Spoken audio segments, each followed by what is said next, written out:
أعزائي المشاهدين، السلام عليكم، أهلا ومرحبا بكم إلى حلقة جديدة من برنامج صحتك بالدنيا. من المعروف أن النوم سلطان، ولكي نكون منتجين علينا الحصول على قسط كاف من النوم المتكامل. ما أسباب اضطرابات النوم؟ من أسباب اضطرابات النوم المهمة هو الشخير. فالشخير مشكلة صحية تتطور لتصبح مشكلة أسرية اجتماعية، طبعا يتأثر بها الشريك وجميع أفراد العائلة. فما هو الشخير؟ وهل هو مرض أم حالة مؤقتة قد تختفي؟ المهم بالموضوع، لماذا من يعاني الشخير لا يعترف ويغضب إذا ما سألته، ودائما جاهز لاتهام غيره أي الشريك بذلك؟ من لا ينام جيدا يصحو متوترا قلقا ويكون غير منتج في نهاره. فما هي أسباب اضطرابات النوم؟ وما هي الحلول الناجعة؟ وما هي النصائح العملية؟ للحديث حول هذا الموضوع يسرنا أن يكون معنا الدكتورة لبنى الخريشة، وهي أستاذ مساعد في كلية الطب في الجامعة الأردنية واستشاري أمراض الأنف والأذن والحنجرة في مستشفى الجامعة الأردنية، وكذلك الدكتور خالد عويدات، وهو أيضا أستاذ مساعد في كلية الطب استشاري أمراض الباطنية والصدرية وأمراض النوم ورئيس شعبة الأمراض الصدرية في الجامعة الأردنية. فأهلا بكم، الله يمسيكم بالخير. دكتورة، مشكلة الشخير مشكلة قوية تعاني الناس منها بالأسر، والدكتور حضرتك متخصص في اضطرابات النوم والنوم، فتعطينا لمحة. خلينا ندخل بالبداية، أنا حاب نعرف ما هو النوم؟ ضروري ننام؟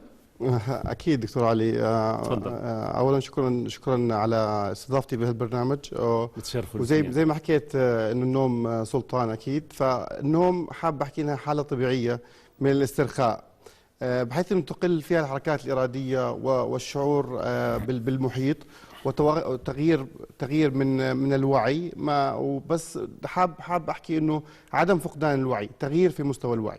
طبعا النوم مهم جدا للانسان.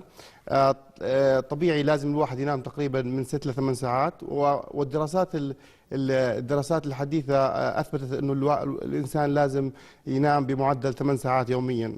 8 ساعات قديما كانت 6 ل 7 ساعات، الآن 8 ساعات نوم يوميا.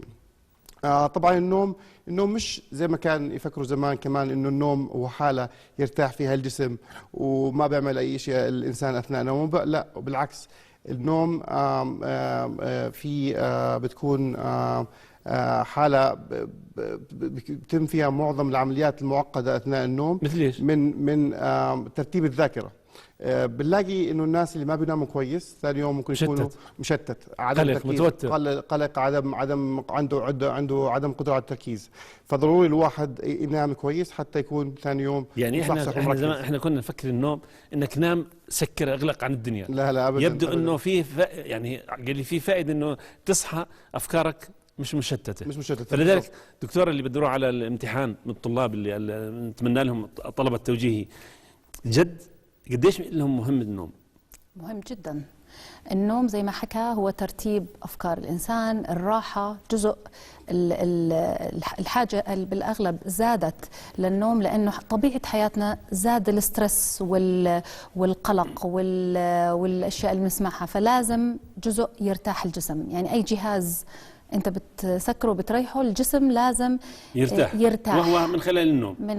فاذا ما نام الطالب اكيد اداؤه ما راح يكون كويس. ولا الطبيب ولا المهندس ولا اي انسان. فاحنا بالزبط.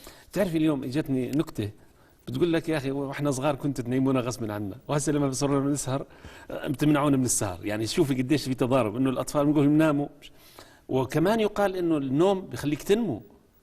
بالضبط، لأنه الهرمونات النمو والمستوى الكورتيزون كل هاي الأشياء بتنتظم مع الساعة البيولوجية أثناء النوم. إذا صار في خلل فيها بصير فيها خلل كبير من زيادة التعب، الإرهاق، الأمراض النفسية، الدبريشن، مشاكل النمو بشكل يعني كبير بتتأثر بموضوع النوم. طيب احنا جمعنا اختصاصين، صدرية وأنف أذن حنجرة.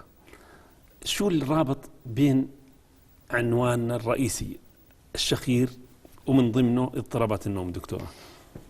جزء مهم حكيته أنت بالمقدمة، هل هو عرض أم مرض؟ هو عليه خلاف كبير. نعم. بس احنا والصدرية من غلب انه هو مرض، هو مرض انسداد التنفس اثناء النوم. ببلش بالشخير، نعتبره شخير لانه الانسداد بيكون شيء بسيط، بس العرض الواضح هو الصوت الناجم عن نعم. الانسداد. بيضل بتسلسل للانسداد اللي بيأثر على الاكسجين يوصل الدم والامور هاي وكل اعضاء الجسم.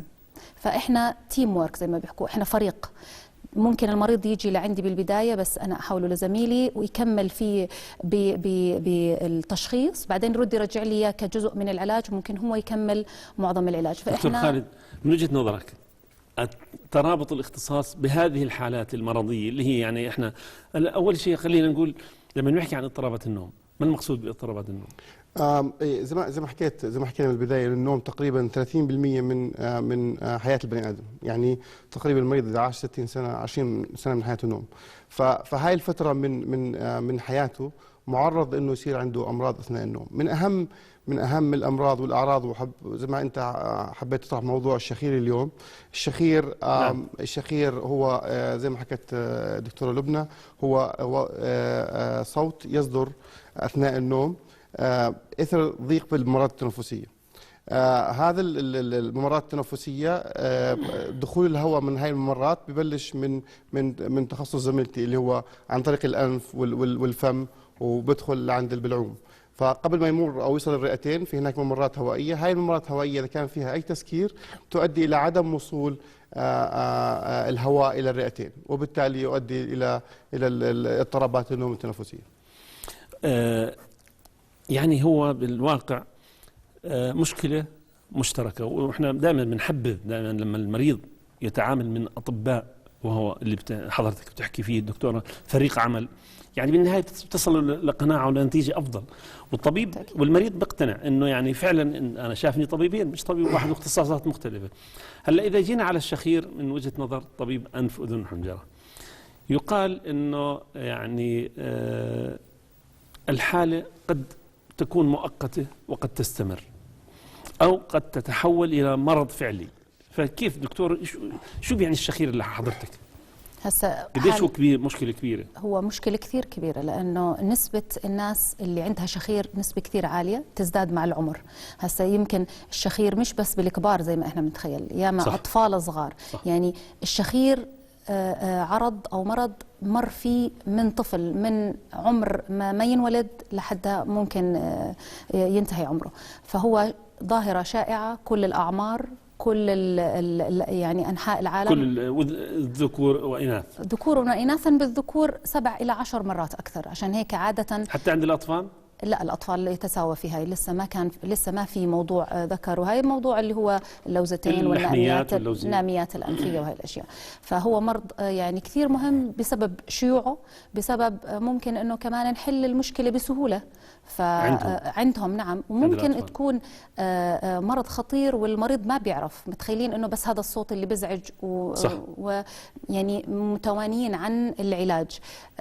زي ما حكيت، معظم المريض نفسه، مشكلة المرض أنه المريض نفسه ما بيعرف أنه عنده مشكلة، هو ما بينكر، هو مش عارف أنه عنده مشكلة في الأغلب، لأنه هو في مرحلة النوم سواء العميق ولا زي ما بيسموه الشالو سليب أو الريم سليب اللي هو يكون أقرب للوعي بس مش واعي. نعم. شريكه هو اللي واعي لهذا الموضوع، فعشان هيك لما يحكوا له بنكر لانه مش واعي. عشان هيك كثير مرات انا الزوجه لما تيجي تشكي من زوجها بحكي لها اعملي له فيديو، مش عشان ادله، بس فيديو عشان بكفيش تسجيل تسجيل كيد النساء. مش بس عشان نثبت انه شخير ولا لا، عشان نشوف كيف تصرفاته من حيث انه هل بيصير توقف نفس ابنيه ولا ما بيصير. لانه مرات كثير بتفكر الناس انه موضوع شخير وصوت مزعج وبس، بيكتفي انه زوجة تطلع برا الغرفة او العكس. اللي بخوفنا انقطاع التنفس او توقف التنفس. دكتور هذا عند حضرتك احيانا الكل عايش، يعني تكون قاعد بسهرة بلمة، بتلاقي واحد حكى اللي عنده، ولما ارتاح غفي ابتعد. اذا بتسأله شو حكينا ما بتذكر. شو اللي صار معه هذا؟ صح. زي ما حكينا انه الشخير البسيط لا يؤدي الى توقف التنفس اثناء النوم. عشان هيك مرات كثير يتم تحويلات من خلال زميلتي لعيادتي انه المريض عنده شخير. فمهم كثير نعرف هل الشخير ادى الى انقطاع التنفس اثناء النوم ولا لا. ليش مهم؟ سالتني هلا مش بس بقعده ومع اصحابه. انا بديش احكي خلال النوم، اتصور انه بالنهار بعدين بتلاقي غفي وطلع صوت. يعني بديش احكي لك انه بالعياده اثناء يحكي معك المريض بيخفى وبينام يعني، او بيكون تصور انه قاعد بسوق. تصور مثلا هاي النقطه المهمه كثير. حتى موضوع السواقه وموضوع التوقف التنفس اثناء النوم، والمحظوظين بيكونوا سواقين الشاحنات صراحه. من اكثر برا الاصابه بالمرض سواقين الشاحنات. فهون ما بنعرف ليش. بعد سواقين الشاحنات بيسوقوا لمسافات طويله، بدخنوا، بيكون وزنه شويه زياده. فهاي الكومباينيشن، هاي الاختلاطات مثلا المصاحه والدخان غير صحي، مرات مش بس هيك، مرات بيحرم حاله من النوم عشان يوصل اسرع ممكن، فما بينام وبيكون عنده توقف تنفس اثناء النوم. فهذا المريض ممكن يتعرض او يعرض غيره لهي المشكله. يعني المشكله مش بس انه هو ممكن يتعرض لخطر ويعمل حوادث سير، ممكن يؤذي غيره. فهاي حتى في بعض الدول الاجنبيه يعني ممكن يمنعوه من السواقه حتى يراجع طبيب امراض نوم، حتى يعمل دراسه نوم ويتعالج، فيكون يلغوا رخصته مرات يعني. مزبوط، لانه خطر عليه وخطر على المجتمع. طيب هلا اللي قاعد معنا مش نايم وبتنقطع نفسه، شو المطلوب منه يساوي؟ وين ننصحه؟ وعمين يروح؟ هل يروح على طبيب مركز صحي؟ هل يعمل صورة أشعة؟ ممتاز. هلا المريض اللي خاصة دكتور لبنى حكت يعني دقت بالرجال، بس هم نفس الشيء الستات بصير عندهم هاي المشكلة. انت عليك تدافع. شايف؟ فممكن الزوج بيشكي من زوجته، ممكن، وخاصة انه الزوج بيشكي كثير من زوجته، خاصة لما تصير تشخر بزيادة فبيجي علينا وبصير المشكلة. هلا اي واحد بيشكي من انقطاع التنفس وخاصة اثناء النوم او الشخير لازم يراجع طبيبين، طبيب امراض صدرية وامراض نوم، وطبيب انف واذن حنجره. هلا مش مشكله مين تراجع اول، فلانه بالنهايه طبيب الانف واذن حنجره راح يلتقوا لانه اذا ما شاف شخير بسيط بعالج وما تحسن لازم يحولوا عندي على مرض نوم، وخاصه اذا ترافق باعراض مهمه. طيب دكتوره، هلا لو سمحتي، الام اللي بتسمعنا عندها طفل 7 8 سنين 10 سنين وشاعر انه نومه مش مزبوط، واحيانا بيطلع شخير، شو بننصحه؟ شو لازم الام تساوي؟ لمن تلجأ؟ بشكل اساسي للانف والاذن والحنجره. ممكن مرات يروحوا لطبيب الاطفال، طبيب الاطفال بيرد يرجعهم على طبيب الانف والاذن والحنجره، لانه على الاغلب زي ما حكينا هي موضوع الناميات الانفيه اللي هي موجوده بشكل عند كل الاطفال بكل الاعمار لحديث السنه 13. هي مش شيء زياده، لكن لسبب التهاب، سبب مرض، كبرت وما رجعت تصغر. والشيء الثاني اللي هو حجم اللوزتين. فإذا وصل موضوع فقط شخير بسيط احنا بنطمنهم، يعني بنتابع الطفل، وإذا في مرض أو شيء مترافق ممكن يتعالج زي التحسس الأنفي، زي التهابات الجيوب بنعالجها. لكن إذا وصل لانسداد النفس أثناء النوم هون بيصير العلاج أسرع، مش زي الكبار. هو بموضوع اللي هي عادة جراحي، وعادة تنحل بنسبة كبيرة يعني، بيروح كل الغالبية نعم. عدم النوم المريح والصوت نعم. يعني دكتور، كثير أطفال بيناموا هم ثمهم فاتح، على ايش بدل هذا؟ انسداد الأنف. بالأصل كيف لازم يكون نايم الإنسان؟ لازم ينام على جنبه مش على ظهره، لأنه النوم على الظهر بتجيب يعني بتخلي الشخير حتى الإنسان اللي ما عنده مشكلة يعني هو المؤقت زي ما حكينا. نوم على جنب. لازم المخدة ما تكون كثير عالية ولا واطية، يعني معتدلة، ولازم يكون يتنفس من أنفه. أي إنسان أثناء النوم بيضطر يفتح الفم في عنده مشكلة، لازم يراجع أنف وأذن وحنجرة. يعني الأم اللي أنا حابة أركز على الأطفال، لأن الكبار بالنهاية لهم الله. الصغار بدهم الأم تنتبه إنه الولد نايم وثمه فاتح، وهي مشكلة، يعني يقال أنه مصدر للالتهابات مظبوط؟ طبعا لأس التنفس، الفم مش مهيأ أنه الإنسان يتنفس منه. الأنف مهيأ يتنفس منه الإنسان، بيدفي الهواء وبيرطبه وبيدخله على الصدر مرتاح. لما يضطر الطفل يفتح الفم، أول إشي راح ينشف نشفان في الفم، راح يصير في مشاكل بالأسنان، مشاكل باللثتين، مشاكل بالبلعوم، كثرة الالتهابات، التهابات اللوز الناجمة عن فتح الفم، التهابات حتى الصدر بسموها الرياكتيف ايروي ديزيز، او اللي هي التحسس الصدر، كلها ناجمة عن انه الهواء فات بطريقة مش من المكان المناسب. الأنف مهيأ انه ينظف الهواء ويستقبله ويخرج بطريقة طبيعية. عديك عن الأسنان، تغير نهائي بشكل الوجه والفكين إذا الطفل بعد ال5 سنوات أو 6 سنوات ما انحلت مشكلة النفس من خلال الوجه الطبيعي. نعم، من خلال الأنف. نعم. دكتور خالد، لما بنحكي عن دراسة النوم، شو المقصود بدراسة النوم؟ يعني هل ممكن نعمل دراسة بالمنزل؟ هل ممكن نعمل دراسة في العيادة؟ هل شو المقصود فيه؟ مظبوط. هلا زي ما حكينا انه اي مريض عنده شخير وعنده اعراض تدلنا على عنده توقف التنفس الانسدادي اثناء النوم، اللي هو الاختناق اثناء النوم، لازم نعمل شيء زي ما حكيت اسمه دراسة النوم. دراسة النوم تنعمل بالبيت وتنعمل بالمستشفى، بس يفضل عملها بالمستشفى، خاصة عند المرضى اللي عندهم مثلا امراض سكر، ضغط، للمراقبة. فيفضل نعمل دراسة النوم بالمستشفى. دراسة النوم بنشوف فيها تخطيط الدماغ، تخطيط القلب، تخطيط العضلات، بنشوف فيها نسبة الأكسجين بالدم، وبنشوف فيها كمان تخطيط القلب. فأثناء نقص الأكسجين وجود الشخير بنشخص مرض توقف التنفس أثناء النوم الانسدادي. هلا في بعض المرضى بيقول لك أنا ما بحب أنام بالمستشفى، أو لأسباب تغيير النوم، او ممكن يكون زي ما حكيت يعني من جانب الانسان مستحي، انه ممكن يكون خايف انه يكون يشخر قدام الناس، او يشخر يعني او خايف يتاكد انه خايف يتاكد انه في مشكله، في اثبات، خايف يتاكد انه في اثبات. حتى ممكن تسجل فيديو حتى اثناء النوم، بس يعني ممكن تسجله فيديو وتشوف اثناء النوم، لانه مرات كمان في حركه اثناء النوم، في بعض الازواج يشتكوا من الضرب، انه بنضرب اثناء النوم. بس خلينا نركز على موضوع توقف التنفس اثناء النوم. نعم، فممكن نعطيه زي جهاز ينام فيه بالبيت، وهذا الجهاز نعمل له زي تحليل ثاني يوم، ونشخص توقف التنفس اثناء النوم. دكتور، قديش مهم، دكتورة لبنى، قديش مهم التدخين يكون سبب للشخير ولاضطرابات النوم، وقديش يعني مفيد التدخين؟ مفيد؟ أنا لازم أسأل قديش مفيد التدخين؟ أكيد مفيد، إنه يضر الإنسان يعني. التدخين عامل رئيسي في كل أمراض الأنف والأذن والحنجرة وحتى الرئتين. هو بيأثر من الأنف حتى آخر خلية في الرئة.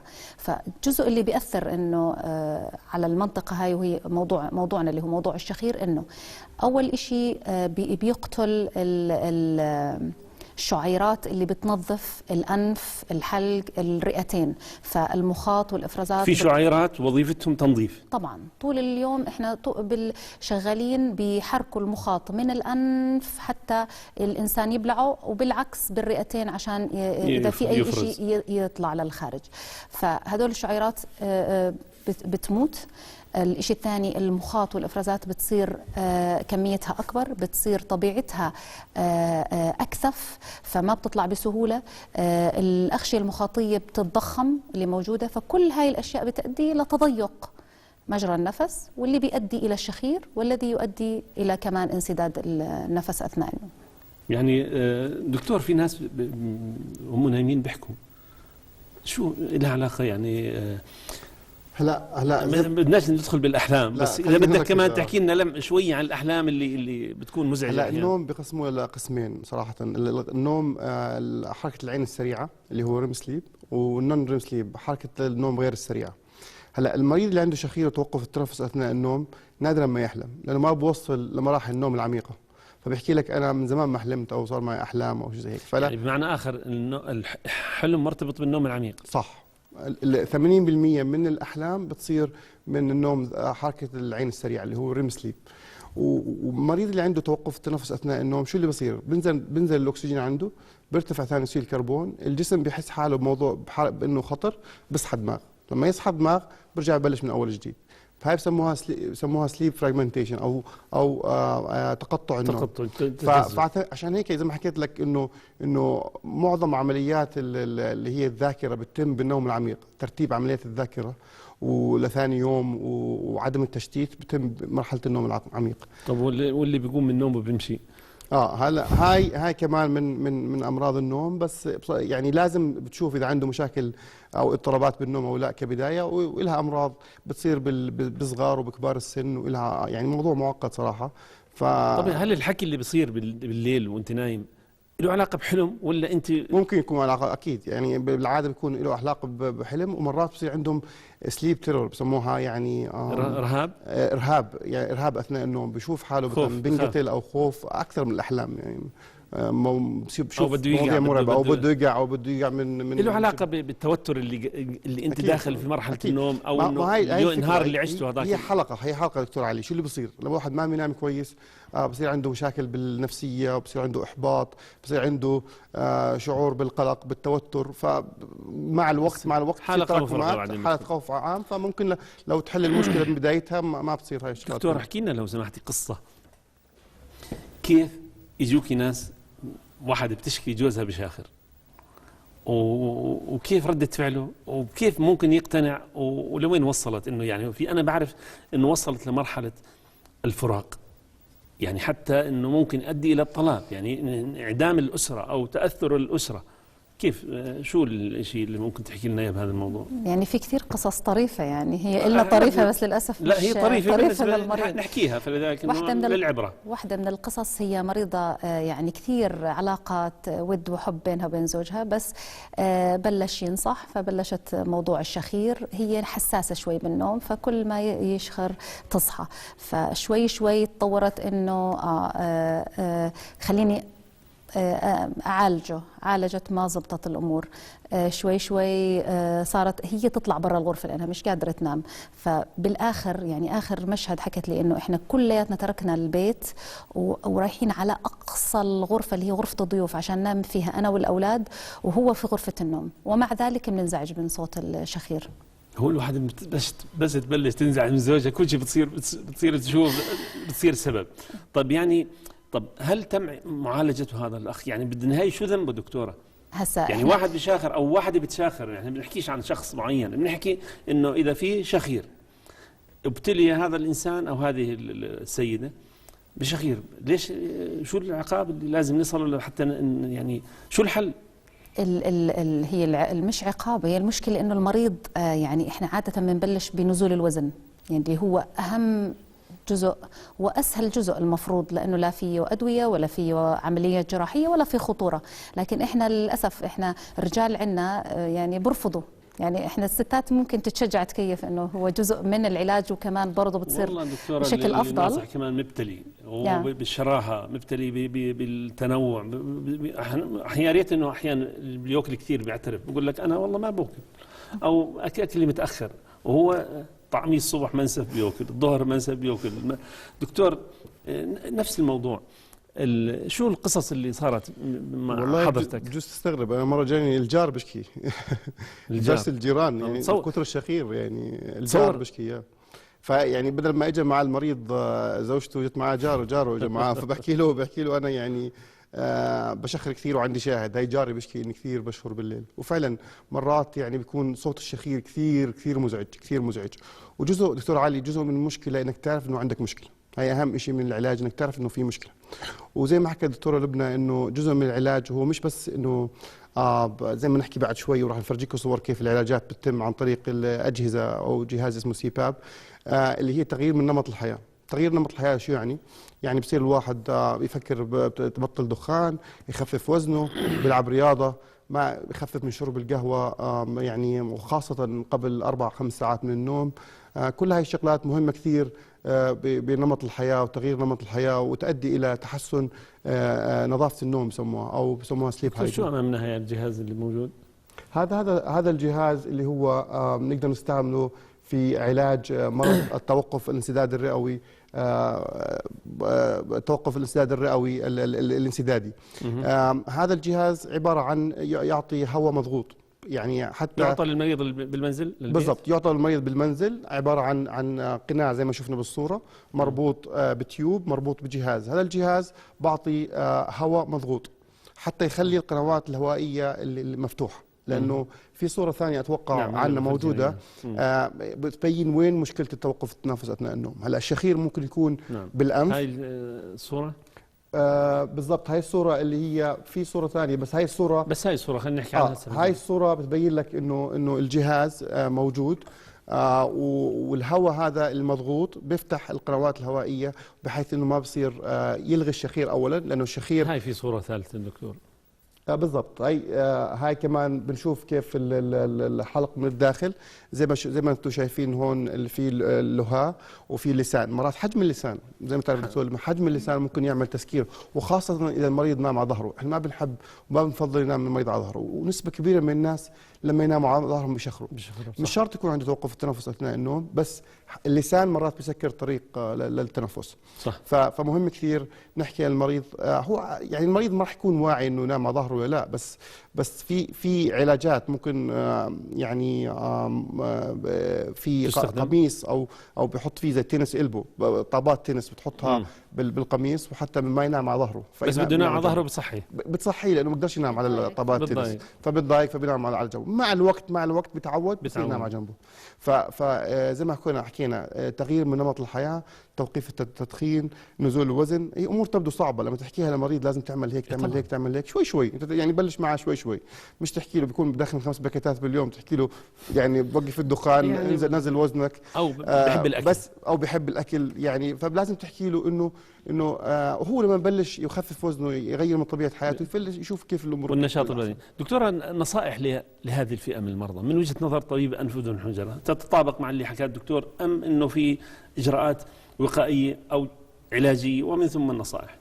هي بتتطابق بجزء كبير، يعني احنا نفس الكلام. هسا صعوبة مريض الشخير لما يجينا على العيادة انه احنا بناخذ معاه فترة اطول من اي مريض ثاني، لاني انا بدي احكي له شيء بده يعني يقلب مفهوم حياته، الاكل، التدخين، النشاط البدني نعم. طريقة النوم، وقت النوم، لانه في ناس بتقلب نهارها ليل وليلها نهار، وهذا طبيعة خاطئ. عمل، لا وفي احيان طبيعة عمل. فاحنا بنقعد وبنشرح للمريض خطوة خطوة، وممكن زي ما حكى زميلي من الناس المثالية، بدنا الإشي اللي يتطبق، نخفف، نبدأ ننزل وزن، ممكن نشرح له شوي كيف إجراء، حتى نشرح له مرات كيف طبيعة الأكل اللي ممكن يخفف وزنه. حتى الأكل. هاي صورة على ما أعتقد كنت حابة تشوفيهم. بالضبط، هناك على الشمال بتفرجيك كيف المجرى النفس الطبيعي اللي هو ملتقى سواء من الأنف، حتى لو فات الهواء من الفم بالطريق السالك خلف الأنف وبسقف الحلق، لكن اللي على يمين بتفرجينا كيف انه مغلق، يعني صعوبة الدخول.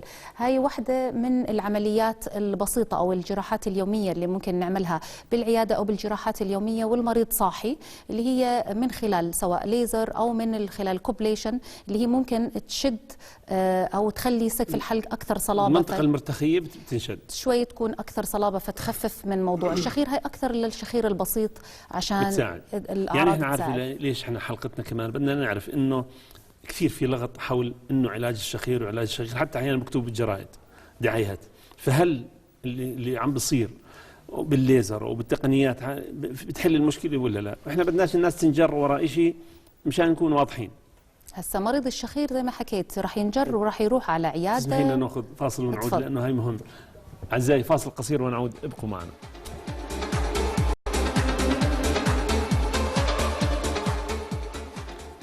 أعزائي أهلا بكم. نتابع الحديث حول موضوع اضطرابات النوم والشخير، وطبعا كنا حابين نعود للدكتورة لبنى.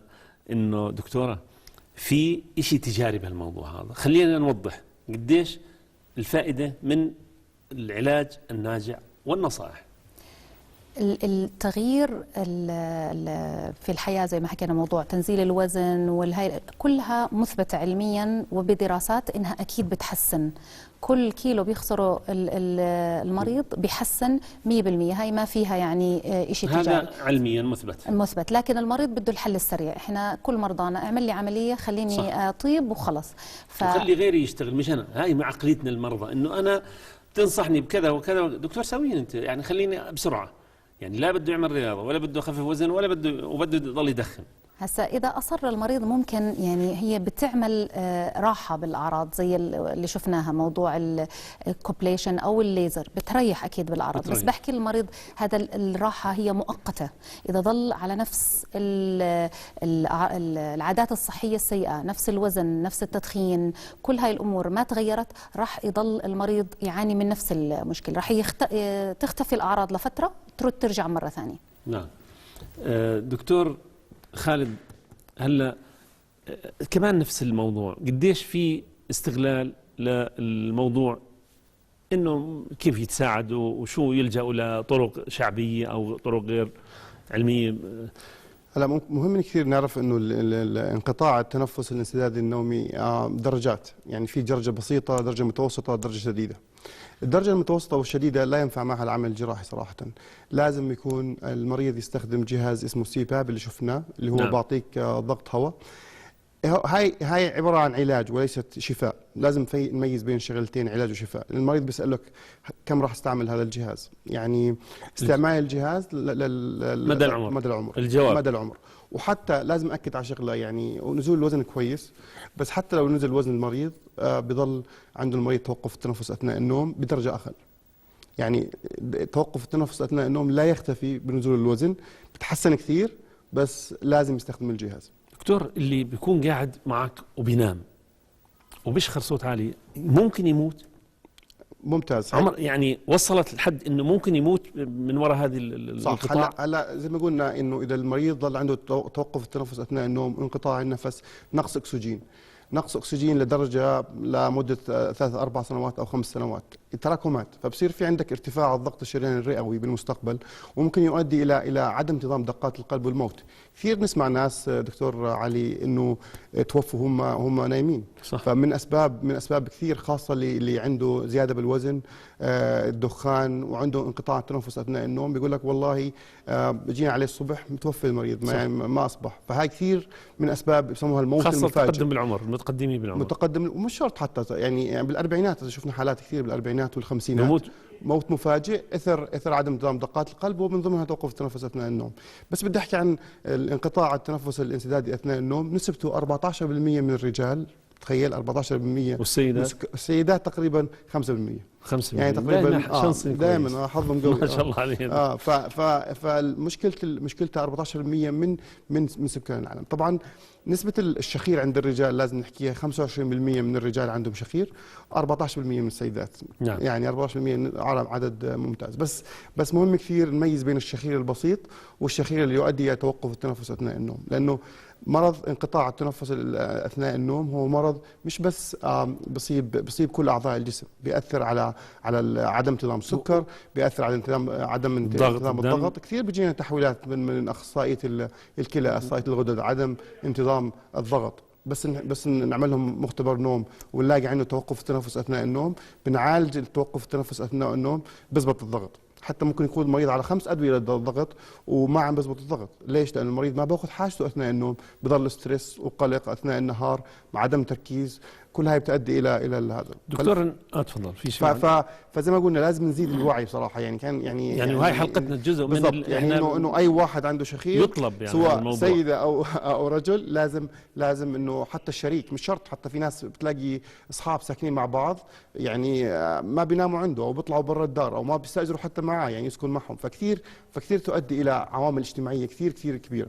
المهم كثير تكون يعني الزيارة الزوج والزوجة مع بعض. صح. يعني أثناء دكتورة، نفس السؤال يعني سريع لأنه بدنا ناخذ اتصالات. ارتباط الشخير بأمراض أخرى مثل الضغط، مثل التوتر الشرياني اللي هو نفس السكري، الأمراض أخرى، هل لها علاقة أنه بتزيد أو بتقلل؟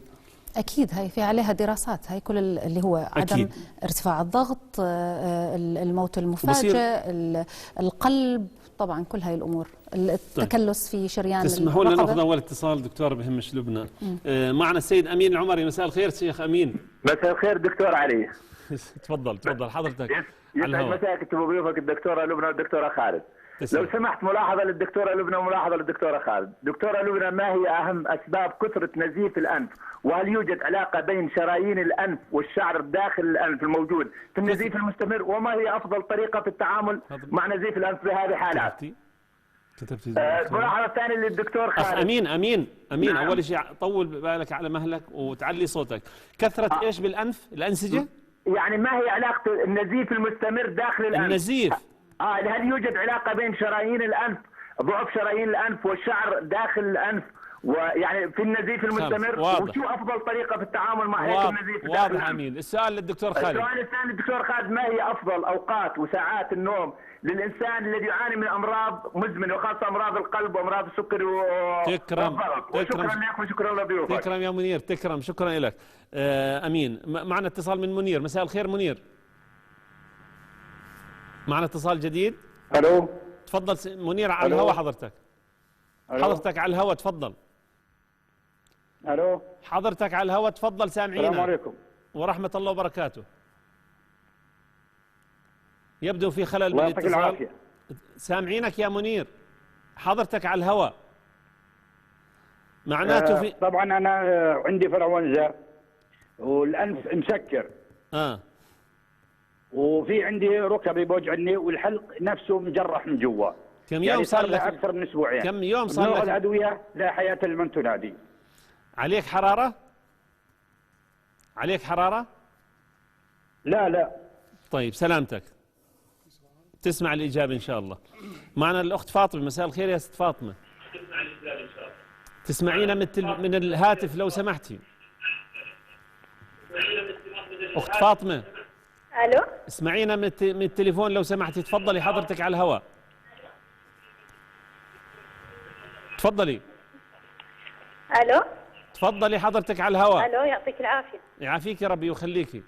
الو، يعطيك العافيه دكتور. تفضلي. معلش دكتور، بدي اسال عن الانفلونزا الموسميه هاي، لانها كثير يعني بالاطفال. نعم. والطفل اللي معه لحميه. الطفل لحمية. نعم. تكرمي بتسمعي الإجابة. ايوه. نعم سمعناكي بتسمعي الإجابة إن شاء الله. سيد علي 4. سيد علي مساء الخير. سيد علي. الو. تفضل حضرتك على الهواء. في مشكلة اليوم عندنا بالاتصال. حضرتك على الهواء سيد علي تفضل. الو. حضرتك على الهواء. أخ سمير شو المشكلة بالاتصال؟ تفضل علي. اللي بعديه غازي. سيد غازي مساء الخير. مساء النور يا مرحبا. الله يعطيك العافيه دكتور. تفضل سيد غازي. بس اسمعنا من التليفون لو سمحت. بسمعك من التليفون. والله يا دكتور لو سمحت انا عندي شخير قوي، لكن انا عندي الدكتور قال لي انه في عندي زائده يعني لحميه بانفي بالشمال، ما بعرفش اذا كان منها السبب. كم العمر يا غازي؟ انا عمري 50. 50 سنة. ضغط سكري فيه؟ عندي ضغط وعندي امراض قلب، بس اجلت العمليه عبين ما سكان وين يا سيد غازي؟ نعم. سكان وين؟ انا جرش. احنا بدنا نحجز لك يوم موعد عند الدكتور خالد بالعيادة تراجعه باسم البرنامج. أي يوم دكتور؟ 4 وخميس صباحا. يوم الأربعاء والخميس صباحا يا سيد غازي. شكرا جزيلا. وإذا ما صعب علينا بنحولك على الدكتور اللبناني. واحنا جيران يعني نفس اليوم. أوكي. شكرا جزيلا. تكرم. معنا أم رائد. مساء الخير أم رائد. أم رائد حضرتك على الهواء. السلام عليكم ورحمة الله وبركاته. تفضلي. يعطيك العافية دكتور. الله يعافيكي. بس بدي أسألك الله يرضى عليك، أنا يعني بالليل نهائيا ما بنام، كل اللي نامه يعني طول الليل يدوب ساعة. ليش ما بتنامي؟ ليش ما بتنامي؟ ما بعرف، هيك يعني يدوب أنام شوية صغيرة وبعدين أحس إن حدا يجي يصحيني أضل سهرانة. بالنهار بتنامي؟ بالنهار بتنامي يا لا نهائيا. في شخير؟ لا نهائيا ما بنامش بالنهار. العمر العمر 50. انا عمري 50. طيب يعني بتنامي لك ساعة ساعتين؟ مش سامعك. نعم. بتنامي لك ساعة ساعتين؟ بس يا دوب كلنا ننام خلص. ساعة ساعتين اللي ننامهم. بتدخني حضرتك؟ بتأرجلي؟ الله يرضى عليك، يعني بدي احلل هالمشكلة. تكرمي. عندي أطفال بدي اقوم فيهم، يعني بدي انام. تكرمي بتسمع الإجابة. علي، أخ علي رجع، حضرتك على الهواء. علي تفضل يا علي مقابله. الو تفضل حضرتك على الهواء يا علي، على السريع لو سمحت. خلص. خلينا نجاوب أخ عمر. معنا عامر. مساء الخير عامر. مساء الخير دكتور. تفضل حضرتك على الهواء. كيف حالك دكتور؟ مبسوط مدام سمع صوتك، الله يخليك. دكتور أغلبك، عندي والدي أبوي راجع عيادة الأنف والأذن والحنجرة. عمره؟ والدي عمره 55 سنة. تفضل، شو السؤال؟ أيوة حولوه على عيادة الصدرية. عيادة الصدرية نزلوه على المدينة وسوينا له فحوصات وعطوه نوموه لمدة 4 ساعات. شو المشكلة عنده يا علي عامر؟ شو المشكلة عنده؟ عنده ضيق في التنفس. عنده نعم. الآن ضيق في التنفس وهسه الآن دخول هو في المستشفى، بس دكتور هو صاحي، هو قاعد معنا بنقطع نفسه. بنقطع نفسه. وصرفوا له الجهاز هذا اللي حضرتك عرضتوه على الشاشة. بس مو مستفيد عليه الآن. هو دخول في مستشفى الأمير علي. خلاص تكرم. بس دكتور بعده يعني مو مستفيد على السالفة. تكرم. خلينا نجاوب أخ عمر، ما تاخذوش لو سمحت. بنعتذر من أخوان المشاهدين، عندنا الوقت ضيق والاتصالات. أخ أمين سألك سؤال العمري.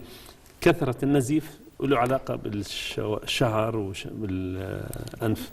أول سؤال. هو قصده شعر اللي بيكون ببداية الأنف. ببداية الأنف. هسا ممكن يكون له علاقة من عدة نواحي. النزيف أول شيء شو كثرته أو عليش بدل؟ كثرة النزيف إما هي يعني في سبب غير معروف، يعني بينزف الإنسان بدون أي سبب، بدون أي عوارض.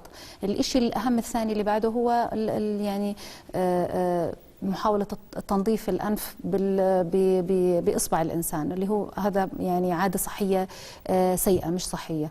اللي بيلعب بخشومه مناخيره عادة سيئة ولا هو بيساعد بنظف؟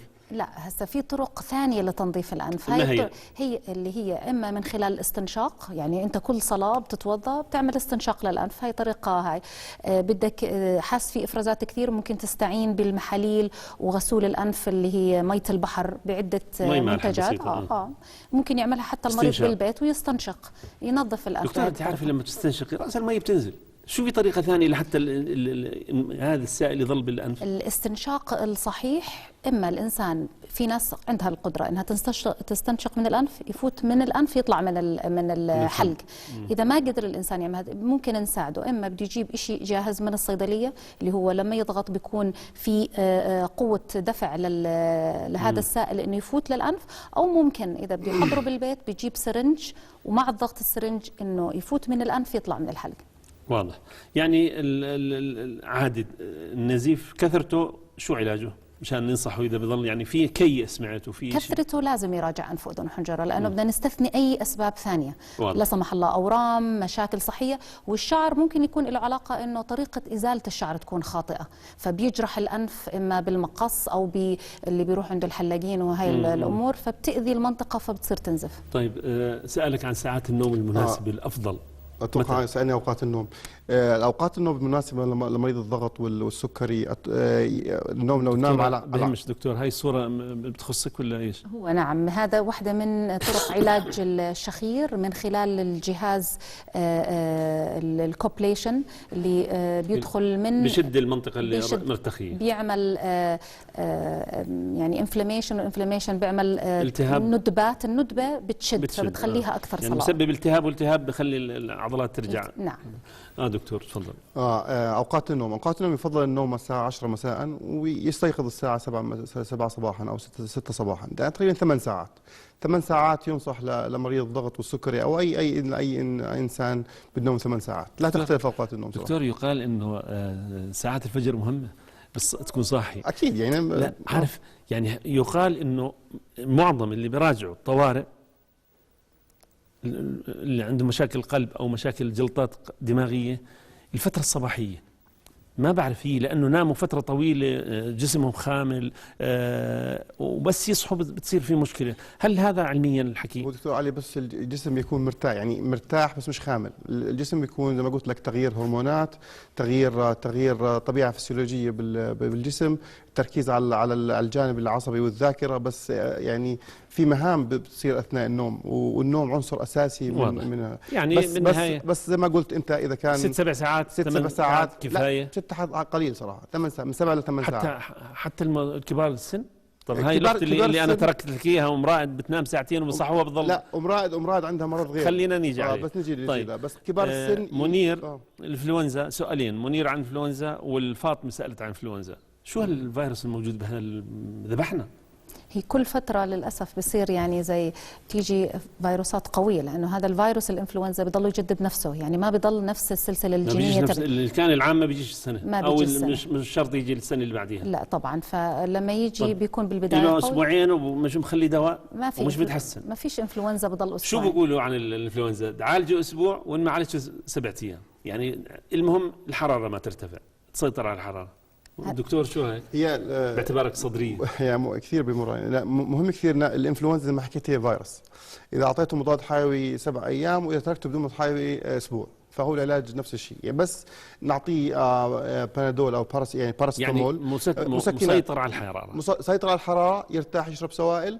هاي هي علاج الرشح. بس مهم كثير، نقطه مهمه كثير اللي هو مطعوم الانفلونزا. مطعوم الانفلونزا بتشجع على مطعوم الانفلونزا؟ وانت دكتوره بتشجعي؟ نعم بنشجع. ليش الناس كلها بتخاف منه؟ انتم بجوز انتم ما بتطمعوا، بتطعموا. لا، احنا بالمستشفيات لازم الكل أحد الكادر بالاستوديو بقول لك والله اخذت ورشحت بعديه مباشره. هسه واحده من الاعراض الجانبيه انه للاسف عند جزء يعني هو فيروس. واحد ثاني صار مرشح 3 مرات بعد المطعوم، بس بتكون اكيد اقل على الاغلب من انه على لو كل بدون حال احنا مع المطاعيم لانه اثبتت نجاح ونجاحها بكثير. تفضل دكتور. بس نشدد على المطعوم هون. مطعوم مهم كثير لمرضى اللي بيعانوا من ازمه، بيعانوا من انسداد رئوي مزمن، اي ضغط سكري، لانه المطعوم زي ما حكيت انت ممكن ياخذ المطعوم يرشح ثاني يوم، يعني ما في مشكله. بس الفكره انه المطعوم بيحميك من انفلونزا الخنازير، انفلونزا الطيور، حسب الانفلونزا الموسميه. هاي الانفلونزا اللي بتموت يعني. فوقت المطعوم علي للاسف ما قدرنا ناخذه. غازي طلبنا منه يراجعك او يراجع الدكتوره، ما في مشكله، يوم الاربعاء او الخميس. ام رائد بتنام ساعتين على السريع، شو ننصحها؟ انا حابه تراجع كمان عند حضرتك اذا في امكانيه. ام رائد هلا ام رائد تشكي من مرض اسمه انسومنيا او قلق نقص النوم. النوم هذا مرض كثير صعب. يعني زي ما قلنا انه مريض التوقف التنفس اثناء النوم ما بينام او بينام كثير بس ما باخذ حاجته من النوم. فهي ام رائد نفس الشيء، ما عم بتنام كفايه ساعه او ساعتين. فكيف اللي سهران صار له اسبوع بالضبط، فبتاثر على الحياه الاجتماعيه، توتر وقلق، بتاثر على الاسره، بتكون عصبيه، صح. عدم القدره على المهام، وبتتراجع اذا انت تحب مواضيع الزواج بتزعل جوزها كمان. فكل هاي الاشياء صح. مهمه كثير. طيب عامر بيحكي عن والده الله يشافيه، هو نايم بالمدينه الطبيه، والمدينه الطبيه على ما اعتقد ما نقدرش نضيف عليهم ولا شيء، لانه بيحكي من تقطع بالتنفس، عنده انقطاع، وعاطينه الجهاز بس مش بتحسن. فقد يكون سبب اخر. شو ممكن يعني ما شاء الله المدينه الطبيه صرح طبي، بس بدناش نضيف عليهم. بس الفكره باستعمال الجهاز. هلا الجهاز بنعطيه للمرضى كثير، حتى بالدول الغربيه نسبه استعمال الجهاز من المرضى بنعطيهم اياه 40%. يعني بنعطيه اياه على البيت وبوده انه واحد ثاني يستخدمه. بصراحه وزاره الصحه مشكوره بتوفره للمرضى المؤمنين. على فكره يؤمن بلاش اذا كان شديد توقف التنفس اذا في وصفه طبيه اذا وصفه طبيه وينصح فيها يعني ممتاز أكيد. صراحه يعني بعض الدول الغربيه ما تامن الجهاز، والجهاز خير وزاره الصحه. ما سعر الجهاز. دكتور شو الصفير دكتور شو رايك؟ في ناس بدون اي مشاكل عنده صفير. الصفير بيكون في تضيق، مش بس اثناء النوم اللي هو ارتخاء عضلات، بيكون في شيء، في انسداد اثناء حتى الاستيقاظ. وممكن هذا الحجي اللي استخدم جهاز السيباب ما استفاد، ممكن يكون لا سمح الله في ورم، في شيء مسكر. فهذا موضوع مختلف. الصفير هو طبعا اكيد الصفير امراض كثير بتعمل صفير، من ضمنها الازمه، الربو القصبي بيعمل صفير. هلا ارتشاح السوائل الرئه ممكن يعمل صفير، فممكن يكون الفشل القلب وارتشاح سوائل الرئه سريعه ممكن تعمل لك صفير. بدناش نخوفه يعني بصراحه لا بدوش يطلع على التليفون وصاحبنا، بس هي شغله بسيطه اكيد. على الاغلب لازم يستعمل الجهاز ونكون معاه ونشوف شو المشاكل تواجهه. دكتور لبنى الخير، شكرا لحضورك. دكتور خالد عويدات شكرا. ان شاء الله تكون حلقتنا وصلت، شكرا، وصلت. اعزائي الى اللقاء في حلقه قادمه. السلام عليكم ورحمه الله وبركاته.